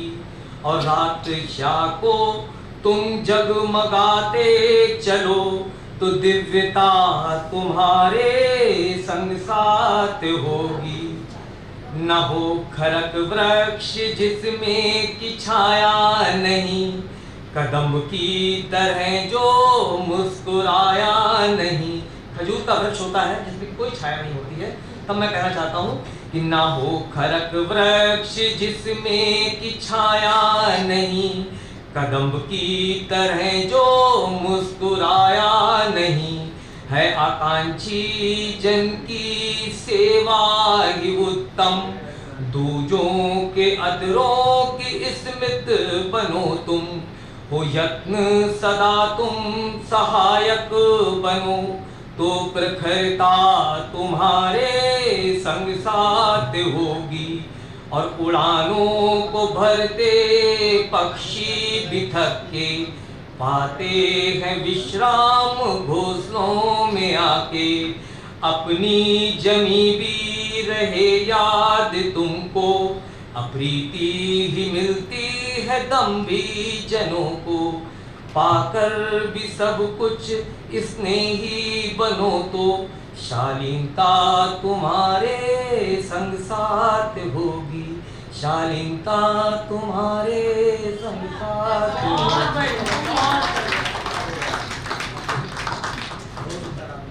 अगर समय हो तो एक करता मैं। बिल्कुल स्वागत है। ये चूंकि समय बहुत सभी की कविताएं सुननी है, समय बहुत ज़्यादा न लेते हुए बिना भूमिका के मैं अपनी कविताएं आरंभ करता हूँ। कि 70% आबादी पूछे पता तुम्हें कैसे मैं पलता हूँ। 70% आबादी पूछे पता तुम्हें कैसे मैं पलता हूँ। और रातों में भी नींद है ओझल, चिंताओं के संग जगता हूँ। शब्दों को जोड़ तोड़कर निर्धन की पीड़ा रचता हूँ। मैं रोती आंखों का अश्रु हूँ, त्रास शांति में जलता हूँ। मैं रोती आंखों का अश्रु हूँ, त्रास शांति में जलता हूँ। धन्यवाद। जब झुग्गी झोपड़ पटरी पे अनगिनत भूखे बच्चे रोते हैं, जब झुग्गी झोपड़ पटरी पे अनगिनत भूखे बच्चे रोते हैं। जब जन जन के सेवक नींद चैन की कैसे सोते हैं। जब तब अनुष्ठान समारोह की ढेरों चर्चाएं तो होती हैं। कल्पित उपदेशों से जड़ी नैतिकता की पोथी होती हैं, किंतु बातों और वादों से भूख दहन नहीं होती। क्योंकि सच तो ये है कि रोटी का दर्जा तो रोटी होती है। क्योंकि सच तो ये है कि रोटी का दर्जा तो रोटी होती है। इसीलिए शब्दों को जोड़ तोड़कर, हाँ जी, इसीलिए शब्दों को जोड़ तोड़कर निर्धन की पीड़ा रचता हूँ। हाँ जी, मैं रोती आंखों का अश्रु हूँ, त्रास अग्नि में चलता हूँ। काश राम नाम को जपने वाले रामचरित भी अपना लेते। जो गीता का बखान करें वे स्वयं को भी श्याम बना लेते। और ऊंचे ऊंचे मंचों से जिनकी सदा अपनेपन की बौछार रही। क्यों कथनी करनी में अंतर, क्यों मानवता से प्यार नहीं। क्यों कथनी करनी में अंतर, मानवता से प्यार नहीं। और राष्ट्रवाद और राष्ट्रभक्ति अब पेटेंट हो गई खेमों में। राष्ट्रवाद और राष्ट्रभक्ति अब पेटेंट हो गई खेमों में। एक तरफ है भूख गरीबी और तरक्की सिर्फ डेमो में। अब युग जीते जाने का रास्ता भी खूब अख्तियार हुआ। अब युग जीते जाने का रास्ता भी खूब अख्तियार हुआ। व्हाट्सएप फेसबुक बना माध्यम और झूठ फरेब का प्रचार। क्या करना क्या धरना लिख लिख के वाहवाही जीती जाती है। क्या करना क्या धरना लिख लिख के वाहवाही जीती जाती है और आम आदमी हाथ है मलता जिंदगी बीती जाती है। कौन है झूठा कौन है सच्चा पता ना चले अखबारों में। मात्र सत्ता हित की खबरें चलती और बिकी मीडिया दरबारों में। सच की कलम घृणा की पात्र किंतु पीछे ना हटता हूँ। मैं सत्य सृजन करने वाला उपेक्षित की पीड़ा रचता हूँ।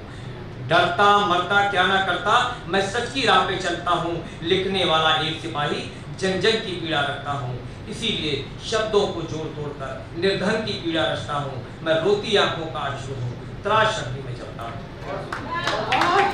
और नए युग की बड़ी है बातें, नए युग की बड़ी है बातें। मात्र दिखावे के संस्कार यहाँ फैले हाथों को मिलते हैं नित्य प्रतिदिन तिरस्कार। यहाँ कलफ लगे खादी कुर्तों को गढ़नी कूटनीति की गोटी है। घोड़ा गाड़ी में चलने वाले क्या जाने कितनी महंगी रोटी है। बिन रोटी कपड़ा और मकान जीवन जीना है मोहताजी। खुद को उस पलड़े में रखो अजी छोड़ो सारी तीरंदाजी। कितना देश प्रेम और जनता प्यारी अपने मन को तौलो जी। ऊंट के मुंह में जीरा देकर यूं एहसान दिखाना छोड़ो जी। और निर्धन भी है सत्य धरा के उन्हें जीवन रेखा से जोड़ो जी। और जिनके दम से पाई सत्ता उनको तिल तिल ना तोड़ो जी। मैं चाट वार्ता कर सकता हूँ, मैं चाट वार्ता कर सकता हूँ अग्रिम पंक्ति में आने को, किंतु कैसे प्रत्युत्तर दूंगा अपने इस झंझावत अंतर्मन को। पर कैसे प्रत्युत्तर दूंगा अपने इस झंझावत अंतर्मन को। इसीलिए शब्दों को जोड़कर, हाँ जी इसीलिए शब्दों को जोड़ तोड़कर निर्धन की पीड़ा रचता हूँ। मैं रोती आंखों का आंसू हूँ त्रास शक्ति में चलता हूँ। और दरबारों पे अपने अक्षर की दस्तक बेबाकी से करता हूँ। टूटे निर्धन की हिम्मत खातिर विनम्र निवेदन करता हूँ कि किसी को का जाया बलि भूख की ना चढ़ जाए और माँ की लोरी के गीतों की तान कहीं ना ठहर जाए। भव्य नव्य भारत की बुलंद इमारत जो आज सजी है, याद रहे श्रमिकों के खून पसीने से इसकी हर एक ईंट लगी है। याद रहे मजदूरों के खून पसीने से इसकी हर एक ईंट लगी है। मजदूर किसान आम जनमानस के प्रति धरो मानवता।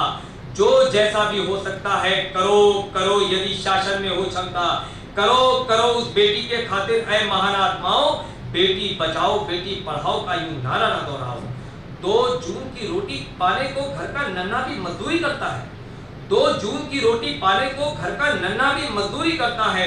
और उम्र खेलने की जिसकी वो खुद की मेहनत पे पलता है। बीमार देख जर्जर सा बूढ़ा ठेले संग बैलों सा घसीटता है। और बेबस माँ के स्तन से दुग्ध नहीं अब रक्त कण भी रिश्ता है। काब नहीं पीर है ऐसी कि लिख लिख कर मन से सकता है। मात्र पीड़ा ही पीड़ा है यदि काब कहूँ तो नहीं जचता है। इसीलिए मैं शब्दों को जोड़ तोड़ कर निर्धन की पीड़ा रचता हूँ। मैं रोती आंखों का आंसू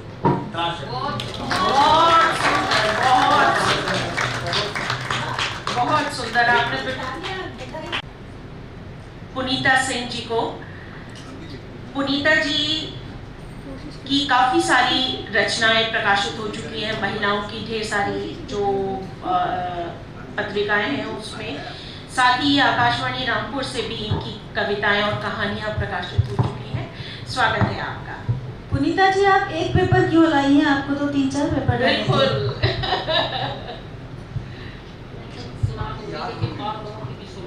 बिल्कुल, लेकिन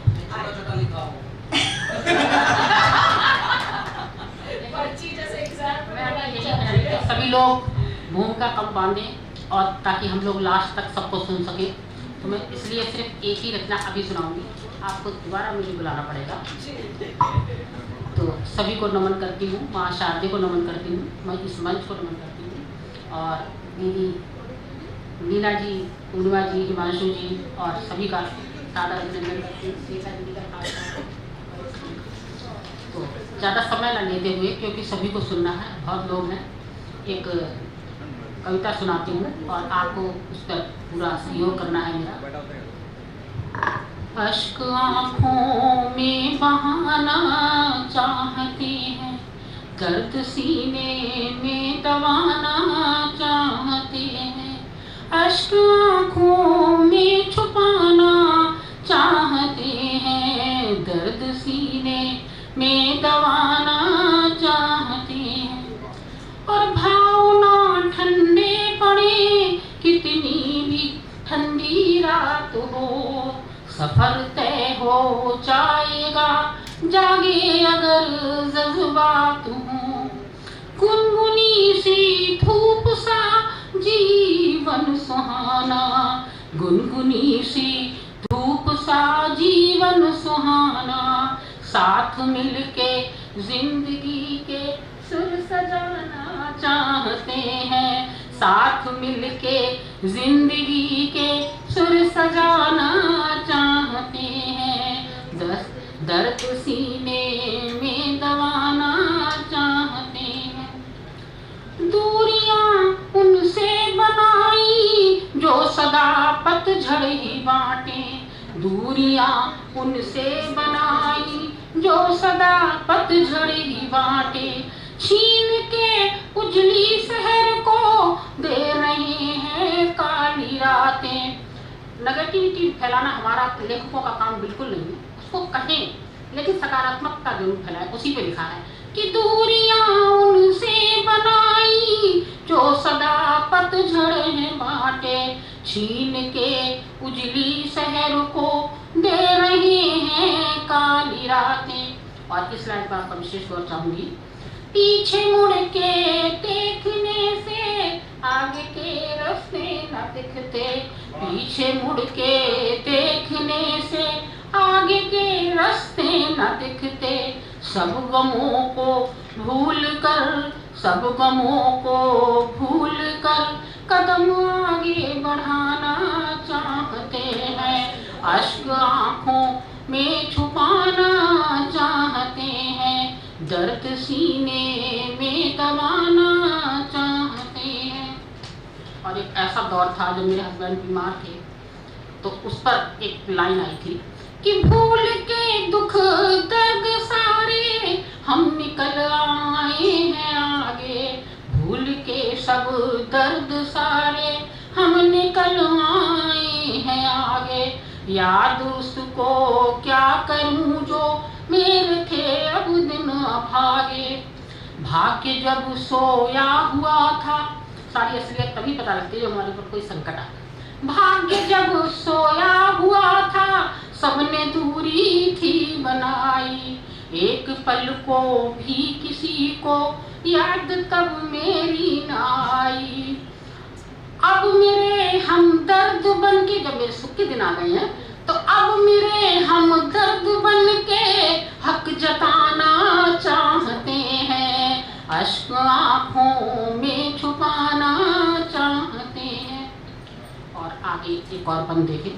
सामने मझधार होते फिर भी हम बेजार होते, और कभी नन्हे से दुख से टूट के हम तार होते। क्यों होते वो उसका रीजन सुनिए कि सामने मझधार होते फिर भी हम बेजार होते, और कभी नन्हे से दुख से टूट के हम तार होते। क्यों होते हैं? दर्द जो अपनों से मिलता वो बड़ा पर्वत सा लगता, दर्द जो अपनों से मिलता वो बड़ा पर्वत सा लगता, और अपनों के लिए दिल सैकड़ों पत्थर है सहता।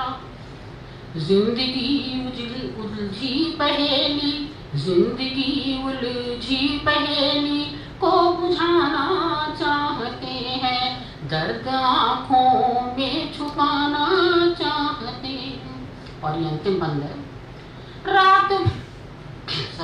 रात भर जो स्वप्न देखे सुबह होते ही बिखरते, समझ ना पाई हूँ अब तक क्यों न जीवन में ठहरते। उसमें हमारी कुछ गलतियाँ होती हैं कि रात भर जो स्वप्न देखे सुबह होते ही बिखरते, समझ ना पाई हूँ अब तक क्यों न जीवन में उतरते। या तो उन ख्वाबों में मेरे रंग कुछ हल्के भरे हैं, या तो उन ख्वाबों में मेरे रंग कुछ हल्के भरे हैं, या कहूँ कुछ जिंदगी की वो हकीकत से परे हैं। ज़्यादा ऊंचे सपने अगर आपने देख लिए, शुक्रिया, अगर हमने अपनी औकात से ज़्यादा ऊंचे सपने देख लिए तो यही होता है। तो या तो उन ख्वाबों में मेरे रंग कुछ हल्के भरे हैं, या कहूँ कुछ जिंदगी की वो हकीकत से परे हैं।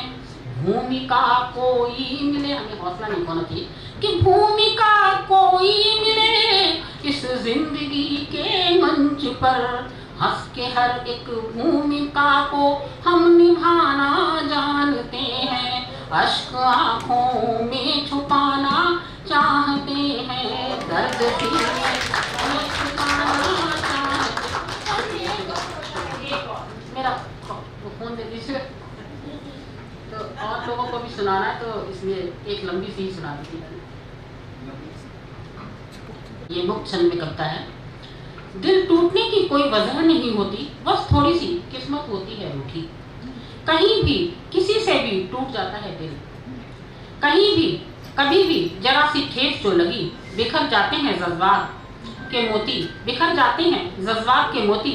उनकी जरा सी असावधानी से, उनकी जरा सी असावधानी से, उनकी जरा सी बेजुबानी से, उनके बिंदास अंदाज से बिखर जाते हैं जज्बात के मोती, और हमें खबर भी नहीं होती। कभी कभी जैसा कि किसने कहा था कि हम नरक में हैं, तो हमें अनजाने में ही नरक पहुंच जाते हैं, पता ही नहीं चलता है, हमें लगता ही नहीं कि हमने कुछ कह दिया है। इतना मिला दर्द फिर भी निभा रहे हैं हम, हंस बोल रहे हैं हम, और रिश्ता बचा रहे हैं हम खुद को, और मुस्कुरा रहे हैं। सबके दिलों में दर्द छुपा हुआ है लेकिन मुस्कुरा रहे हैं।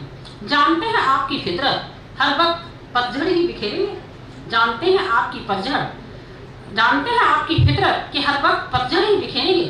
ऐसे खिजा के दौर में मोहब्बत नहीं ठहरती है, एक बार उजड़ जाए प्यार की हस्ती, फिर उस सरजमीन पर प्रेम की बस्ती नहीं बसती है, प्रेम की बस्ती। और अब एक बार फिर हम चलते हैं डॉक्टर हिमांशु की तरफ कि अब वो अपनी पसंद से जो चाहे हमें सुनाए। नहीं, हमें तो आपको सुनना है। वो स्टार्टर था, मेन कोर्स आपका। बिल्कुल।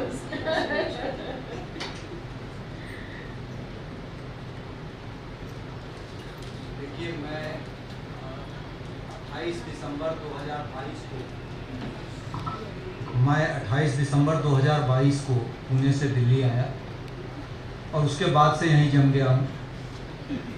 23 नवंबर 2023 तक यहीं रहने का विचार है और बीच बीच में इधर उधर जाता रहता हूँ। तो मेरा घर बार तो पिछले 30 साल से पुणे में ही था। तो मैंने एक कल्पना की है कि मेरा जो छत्ता था, मधुमक्खी का जो छत्ता होता है, वो टूट गया है और मैं उसमें रहने वाला एक श्रमिक मधुमक्खी था।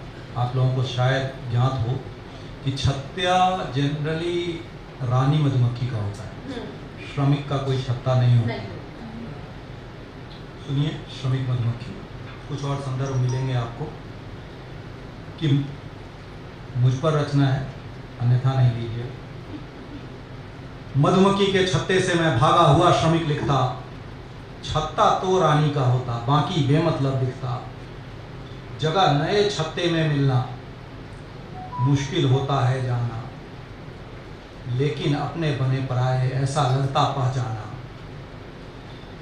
नहीं राम मैं अवधवासी, जिनकी खराऊं थी गद्दी पर, वनवासी थे शासन चलता जैसे बैठे गद्दी पर। बना हुआ मैं श्रवण आज, माँ बाप नहीं ले जा सकता। दशरथ के बाणों से देखो, बस मृत्यु ही पा सकता। कृष्ण नहीं मैं जिसे यशोदा रखती थी सराखों पर। छूटा कारागार देव की, लिया किसी ने पाखों पर। पांडव जैसा पांच नहीं मैं, वनवासी ये कल जाला। है जज्बा हथियारदार देखकर युद्ध 18 दिन वाला। वनवासों से बड़े बने थे राम, कृष्ण और पांडव, मैं भी ये वनवास काट कर आऊंगा करने तांडव। शिव शंभू ले गरल धतूरा, वनवासी उनसा कर दे, मुझको भी शक्ति दे ईश्वर, ज्ञान और दर्शन भर दे। चना एक हूँ भाड़ फोड़ने का साहस आ जाएगा, श्रमिक भले मधुमक्खी लेकिन छत्ता नया बनाएगा। श्रमिक भले मधुमक्खी लेकिन छत्ता नया बनाएगा।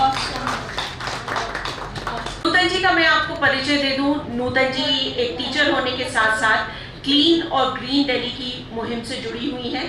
इनके कई साझा संग्रह प्रकाशित हो चुके हैं और ये भी कई मंचों से काव्य पाठ करती रही हैं। स्वागत है नूतन जी आपका।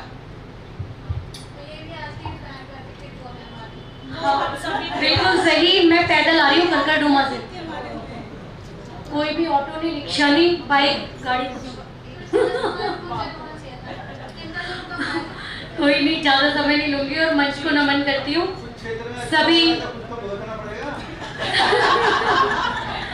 मैं माँ के लिए एक दोहा समर्पित करती हूँ और उसी से शुरुआत करती हूँ कि ठंडी पुरवाई चली कर गई मन बेचैन, स्वप्न में कुछ यूं लगा माँ आई कल रैन, ओ मनवा माँ आई कल रैन। जैसे राम की बात चली तो एक दोहा समर्पित करती हूँ कि आने वाली पीढ़ियाँ कैसे होंगी पार, ना समझे वो राम को ना जीवन का सार, ओ मनवा ना जीवन का सार। माता पिता अपने बच्चों के लिए सारी जिंदगी लगा देते हैं और खासकर पुत्र को तो बहुत ही वैल्यू देते हैं। आज की बात नहीं है लेकिन चला आ रहा है पीढ़ियों से। तो एक दोहा रखती हूँ कि जिस पुत्र की चिंता करे बूढ़ी माँ के नैन, वृद्धा आश्रम छोड़ के वो आया कल रैन, ओ मनवा वो आया कल रैन। और एक दोहा रखती हूँ इसी संदर्भ में कि सभी लिख रहे हैं, सभी के नाम करती हूँ इस दोहे को कि कागज पर मैंने लिखे जब भी दिल के भाव, कागज पर मैंने लिखे जब भी दिल के भाव, आँख से आंसू गिरे दिल की उकरे घाव, ओ मनवा दिल के उकरे घाव। आजकल रिश्तों की सच्चाई को सामने लाते हुए एक दोहा रखती हूँ कि जब से दिल में दूरियां बढ़ने लगी अपार, जब से दिल में दूरियां बढ़ने लगी अपार, रिश्तों का होने लगा एक नया व्यापार, ओ मनवा एक नया व्यापार। मातृशक्ति हम सभी नारी हैं, नारी को समर्पित करते हुए कि नारी के सब रूप हैं दया, क्षमा और त्याग, नारी के सब रूप हैं दया, क्षमा और त्याग, भाव समर्पण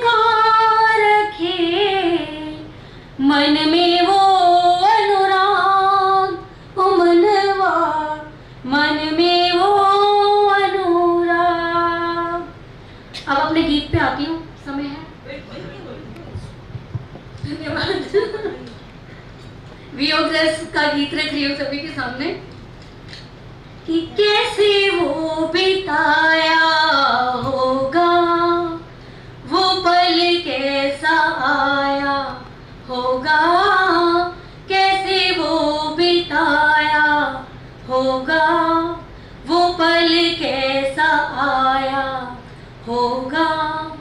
देखा न होगा मुझको, चैन न पाया होगा, कैसे वो बिताया होगा, वो पल कैसा आया होगा। महफिल जो बैठी होगी, घेर के उसको कहीं ध्यान तो होगा, मगर उसका तो फिर भी यही रिश्ता ये उसका मेरा तब उसने निभाया होगा, कैसे वो बिताया होगा, वो पल कैसा आया होगा। मिलने की बात उनसे, मैंने गीत की भूमिका आपको नहीं बताई है क्योंकि ज़्यादा समय नहीं लेना चाहती, आप शायद समझ ही गए होंगे कि मिलने की बात उनसे मैंने भी सार दी है, बात बस इतनी ही है कि किस्मत पे डाल दी है। सोचो न तुमको मैंने दिल से भुलाया होगा, सोचो न तुमको मैंने दिल से भुलाया होगा, कैसे वो बिताया होगा। दिल के हर एक कोने में यादों में तुम ही तुम हो, देखूं जिधर भी देखूं हर एक दिशा में तुम हो, बंद झरोखों में भी मैंने तुमको ही पाया होगा, कैसे वो बिताया होगा, वो पल कैसा आया होगा। आखिरी बंद रखती हूँ कि नाराजगी ने उसकी कुछ तो जता दिया है, नाराजगी ने उसकी कुछ तो जता दिया है, बिन बोले ही कुछ भी सब कुछ बता दिया है। गलती भी क्या है उसकी, उसको मैंने ही सताया होगा, गलती भी क्या है उसकी, उसको मैंने ही सताया होगा, कैसे वो बिताया होगा, वो पल कैसा आया होगा। देखा नूतन, इसकी कहानी भी सुना दो। इसकी भूमिका, इसकी कहानी भी सुना दो। भूमिका में कुछ भी बांध सकती हूँ कि एक सैनिक के लिए भी बांध सकती हूँ कि जो एक सरहद पे है और असली वाला ही है असली वाला ही है की काम असली है। ये मैंने असल में यही सोच के लिखा गीत है कि एक सैनिक जब एक सरहद पे होता है तो उसकी जो वाइफ होती है वो क्या मन में विचार रख सकती है, तो वही सोचकर बस लिखने की कोशिश की है। मुझे उसने भुलाया होगा।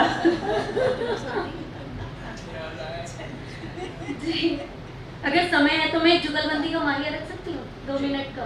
बिल्कुल बिल्कुल, ये भी वियोग रस में है, पंजाबी में वियोग रस में है कि मेरे दिल विच तू बसदा, मेरे दिल विच तू बसदा,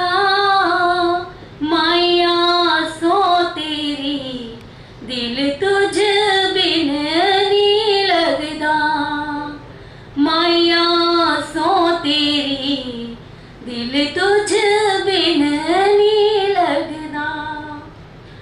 आगे माइया बोलते हैं उनके जो भी उनके हस्बैंड है, मैं मिलन नू आवांगा, मैं मिलन नू आवांगा, सारी शिकायतां नू पूरी कर जावांगा, सारी शिकायतां नू पूरी कर जावांगा।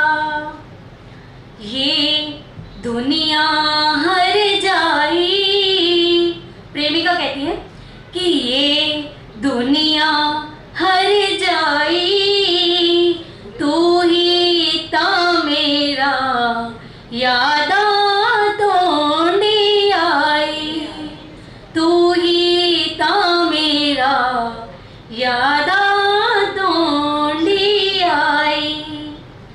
कदे देर ना हो जानी, कदे देर ना हो जानी, मेरी डोली माइया कहीं होर चली जानी, मेरी डोली माइया कहीं होर चली जानी। तू सबर रखा बलिए, तू सबर रखा बलिए, तू ही ता मेरी तैनू हीर बनानी है, तैनू तू ही है मेरी तैनू हीर बनानी है। धन्यवाद।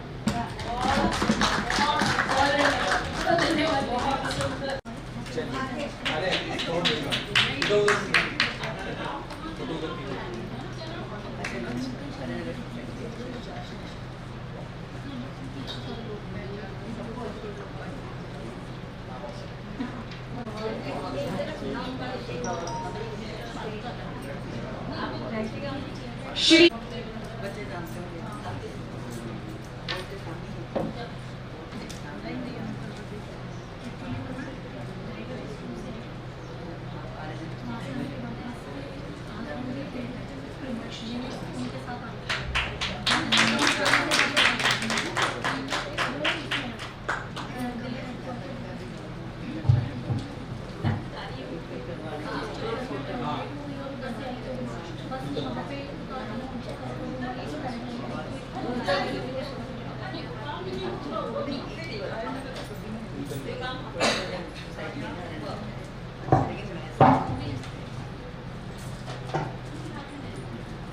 मेरे हाथ में है नुतन जी।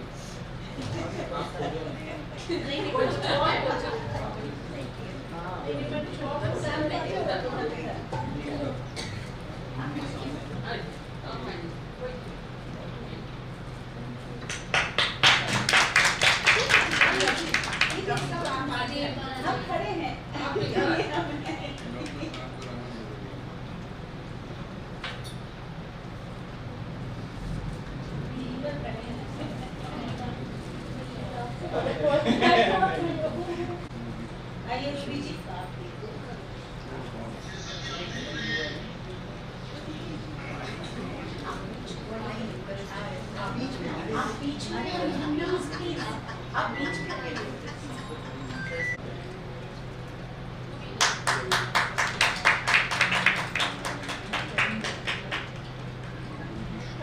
प्रमोद जी कहाँ गए भाई? अभी यहीं पर थे, उनको बुलाइए बुलाइए उनका।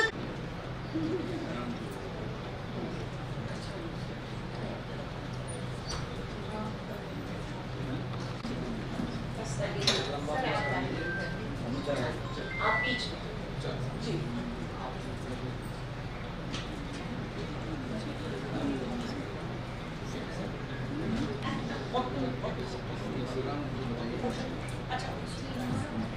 उसके हिसाब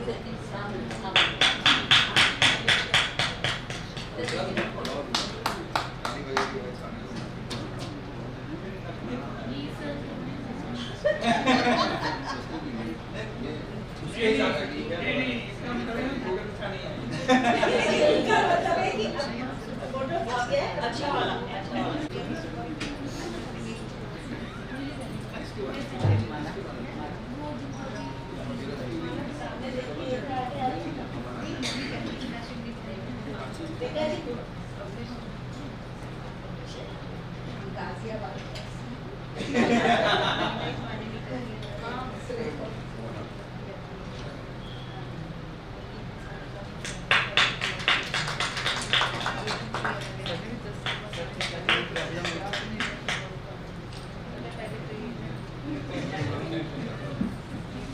श्री मुकेश आनंद जी।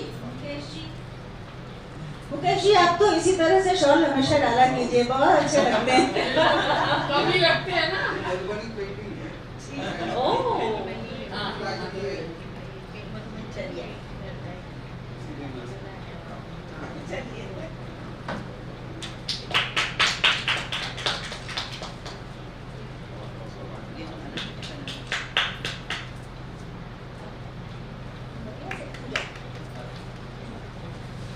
पूजा भारद्वाज।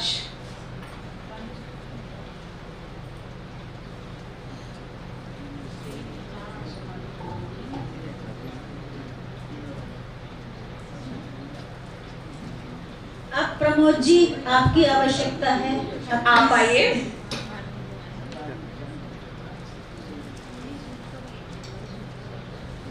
हमारे मुख्य अतिथि का स्वागत आपको करना है। प्रमोद जी का उनको उठाकर मैं अभी पटका भी उड़ाऊंगा, पर शेर व शायरी की बात हुई, कविताओं की बात हुई, तो माँ की बात हुई, बाकी की बात हुई, तो मैं 4 लाइनें आपके बीच। छत कहो छाया कहो, छत कहो छाया कहो, पर्वत कहो या आसमान, कोई पैमाना नहीं है अब तक उसकी माप का। आंधी तूफान ओले बारिश क्या बिगाड़ेगी मेरा, जब तलक है हाथ मेरे शीश पे मारा।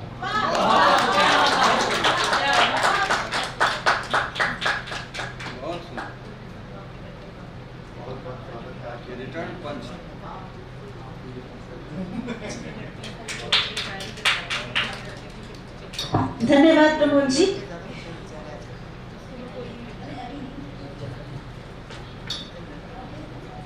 अब मैं आमंत्रित करती हूँ वाओ इंडिया की वाइस प्रेसिडेंट श्रीमती बानू बंसल जी को कि वो आए और धन्यवाद प्रस्ताव दें। आज की काव्य गोष्ठी सच में लगा कि हमने वाकई कविता को जिया है। जितना हमने प्रतीक्षा की सबकी, 2 घंटे सब ट्रैफिक में फंस के आए हैं, लेकिन उसके बाद जो समा बधा, अभी भी बंद है ट्रैफिक, उसके बाद अब बाहर जाके वो हम स्ट्रगल करेंगे, वो बात की बात है। लेकिन यहाँ जो हमने यहाँ पर अपने आप को एंजॉय किया, एक दूसरे के शब्दों को सुन के जहाँ तक हम पहुँचे, वो शब्दों से ऊपर की चीज है। हम चाहते हैं कि ऐसी ही संगोष्ठियाँ हम करते रहें और आप सबसे मिलते रहें, और इस बहुत सारे खुशियों के साथ आप सबके आने का बहुत बहुत बहुत धन्यवाद। और इसी के साथ ये फ्लाइट यहीं लैंड होती है और अब आप अपने फोन वापस स्विच ऑन कर सकते हैं या फिर साउंड पे कर सकते हैं। बहुत बहुत धन्यवाद सभी का। ये एनर्जी जो आप मतलब जहाँ पे